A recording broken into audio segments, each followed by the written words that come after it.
The letters are then transferred to the delivery barcode sorter. Postal workers feed the letters into this machine by hand.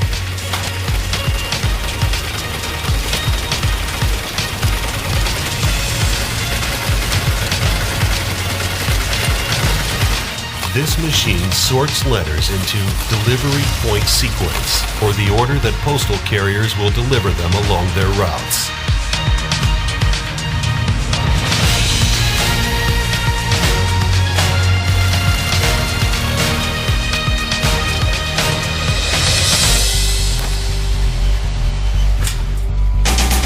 After letters are sorted, they are moved to the loading dock.